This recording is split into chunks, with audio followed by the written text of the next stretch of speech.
I think we started very well. One thing we did very well was to prevent them from having build-ups from the back, more especially to kill the space for the centre backs because they are playmakers, which is why we went with 2 strikers directly to confront the two centre backs. And that yielded a lot of very good high pressing moments. The unfortunate part is that we did not create scoring opportunities from those moments when, in essence, the opponents did not even have the right numbers. And it's worse at times, we could not even take a shot at goal after very good high presses. But again, we knew they've got a lot of diagonal balls targeting their fullbacks, more especially the left back. The one that played today was not the one that we anticipated. We anticipated the young boy that came in second half, because Tele has been very good for them. And their averages are very good on crosses. They're averaging around 15 crosses per match. And for a team that is also not one of the biggest, they are also having very good averages on the number of goals they have scored on set pieces. So we were worried about that space. But I think we dealt with that very well. Second half, we lost a little bit of control of the game. The game started to be scrappy, and they gained momentum in the process, which is why we had to bring in Mngqithi to try and stabilize our midfield and change into a 3-man midfield, because at that time they were gaining momentum. And immediately Pitso came in, we regained control of the game, and we lost some very good moments with Peter up top, maybe that final pass not being right, losing possession in wrong areas and opening ourselves for transitions against us.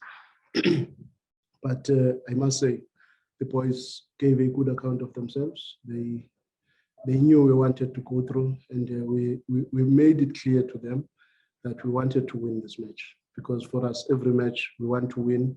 We did not look at what we got in the previous match, which is normally the case where you say, I've got a goal away from home. I will try and protect that, because this game could have turned differently if we came with that mentality. And even after first half, when we scored 2 goals first half, but still in the second half, we said we want to win the second half. We don't want to play draw in the second half. So let's play to win the second half and forget about the first half, because it was the same message that we wanted even for this return leg, to make sure that we win the encounter, not to hope for the result that we got away from home. And our experience, I think, played a role in that space. I must say Riyad played a very, very good match. Very unfortunate to get injured, because it would have been nice to see him continue as well like others.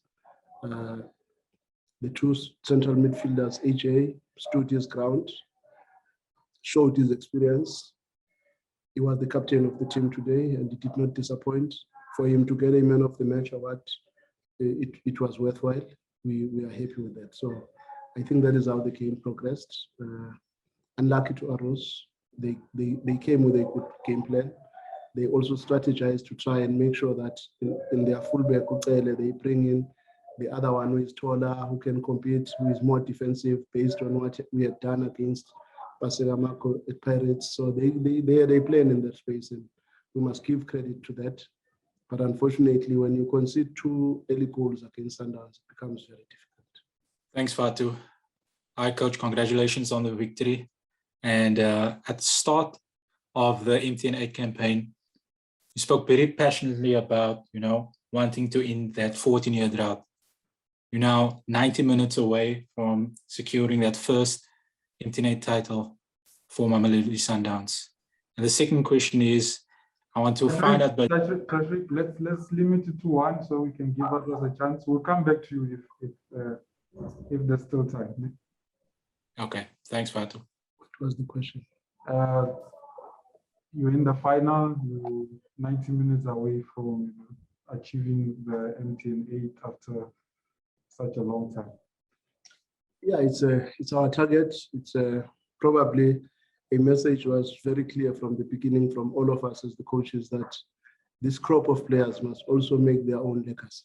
They've got a responsibility. To others, the MTN8 might not be that prestigious trophy, but to us and the new generation, it's very important to say we won MTN8 Cup that was elusive for over so many years. I think 14 years, if I'm not mistaken, something like that. So it was very important for our players to come into this match with a mentality to know that we must book a place in the final. And when we are in the final, at that time, we'll be talking about making sure that the legacy that they must create for themselves. The team has won every other trophy, but we have not won the MTN8 from 2007. So it was very important for us as coaches, and everybody else within the team is hungry for this one. And we want to tread carefully and keep our feet on the ground and focus as much as we can and not lose focus at any given stage. To others, even today, they would say we lost focus because the team changed too much from the previous match, and that was not our plan. We lost a lot of players from the previous match. We lost Musa Lebusa, we lost Dennis Onyango, and we had to try and find solutions and come up with better strategies to improve and make sure that we've got better performance. We also lost Rivaldo Kutse, and that is why we had to come with a team that we came with. But otherwise, we would have been very conservative to make sure that we don't lose track of what we want to achieve. But credit must be given to our boys. I think they gave a good account of themselves. Good evening, Coach, and to colleagues.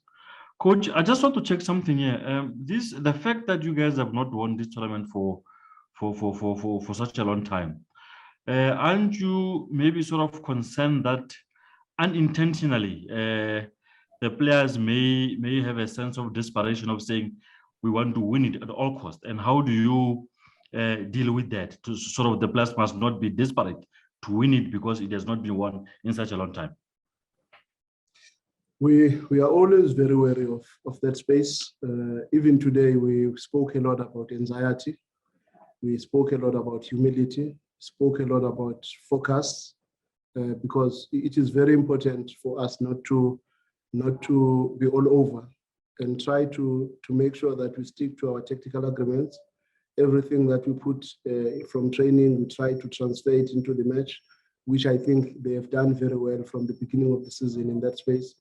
So yes, obviously, anxiety and desperation can always make you to make a lot of mistakes. So we are trying our level best to have a team that is more focused and knowing that we want to give it our best shot and make sure that we don't make too many mistakes. And so far, so good. Thank you, Fatsu. Just Coach, congratulations today, but another clean sheet. So just how proud of you are you of your defense?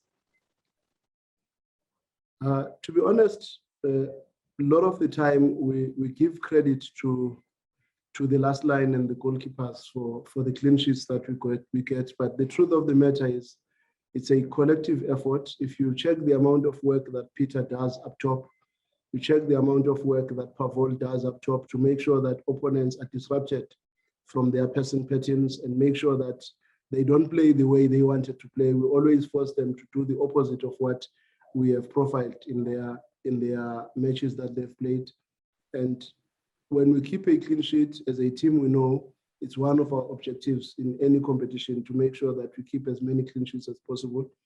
But we have learned to give credit to everyone, because our midfield in counter-pressing, our strikers in the high press and counter-pressing, they play a very big role in trying to minimize the risk and the exposure of our last line in terms of the mistakes that they can end up doing, because a lot of the time the game is played in the opposition half. And because it's played in the opposition half, the first line and the second line becomes very important in making sure that you are not exposed. And when we get a clean sheet, we've come to an understanding that it's a collective effort.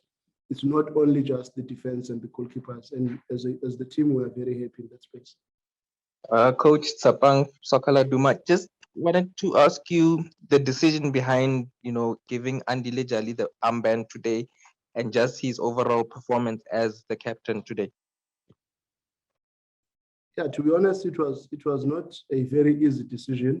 We had too many candidates for the captain's armband, but we felt we needed a soldier-like mentality today, somebody who can push the team, because it was important for us to go into this match with an attitude to want to compete and win.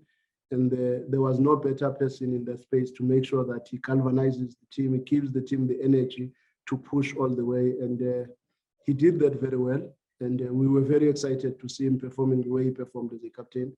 But in our team, we've got too many people that have been captains. We considered Peter, we considered Mshishi, we considered Kekana, we considered Roshin Deruk, we considered Kutumela, but we felt AJ might be the right person in the right position to make sure that in that area, he takes leadership, because it's an area that we had lost Reva, who's always in that space, and we had Hesh, who is a youngster next to him, to make sure that the team has got a little bit of a balance in that space. And I must be honest, I think he played very well, and credit must be given to the decision of the technical team in that space. All right, yeah, thank you so much, and congratulations, coach. Realistically, looking at the way you are playing, because you don't just win games, you win games also, I mean, at the same time you dominate. Is Mamelodi Sundowns unbeatable at this stage? Can He says, is Mamelodi Sundowns unbeatable at this stage? I wouldn't say so. In football, anything is possible. That's why we have to keep our humility and stay focused, because sometimes good results will make you to lose your mind and start thinking that you are invincible, and you get pleasantly surprised when opponents, and probably a team that nobody even anticipated can beat you, comes and beat you. That is why we always have to stay focused. And I want to give credit to Coach Steve, Coach Ulani, Coach Wendell in that space, in making sure that everybody is always focused. From the goalkeeping department, Wendell is doing a very good job to have 4 goalkeepers who are competing at the highest level, who are always focused. And Coach Steve, Coach Ulane, the impact they have in leading this team and making sure that we succeed, it's very important, because it's easy to start thinking now we are invincible, and immediately we get punished. So we do not want to take our eyes off the process that we have, and that process is more important than anything else for us. Thanks, Fatu. Hi, Coach. I just wanted to find out, the 3 goals that you guys scored this evening, it was direct involvement of your goalkeepers. Seems as though that you guys did your homework on the golden arrow defense from deep onwards. Was that the plan from the get-go? Thanks. We were just fortunate, to be honest, that some of the work that we do in training comes out the way we had anticipated, because unfortunately, against Riyadh, not many people know how good he is with his feet, and he was very influential in our build-ups. Then when he got injured, now you've got Ricardo Goz, who is also known, very good technically, and they played a very big role in creating moments, probably sometimes out of nothing, and we find ourselves in positions of scoring, and we can't help but get excited when our boys are showing their quality and they are not anxious, maybe, which at times causes them to make unnecessary mistakes. And for the 2 goalkeepers that have not been playing regularly to perform the way they performed, it's exciting, because it tells us about the depth that we have, and it's encouraging to the whole team. Thank you, Fatu. I hope this question hasn't been asked, Coach. Safranco was given 90 minutes today. Was that the plan, and thoughts on his performance? Thank you. Yeah, the plan was to give him 90 minutes, because we are trying to kill the anxiety and the willingness to try and show what he's capable of. And to be honest, in establishing play from him, I think he did very well in that space. There were a few moments where we felt maybe he was too busy, where he could have just stayed in a position and wait for the ball to come into those areas.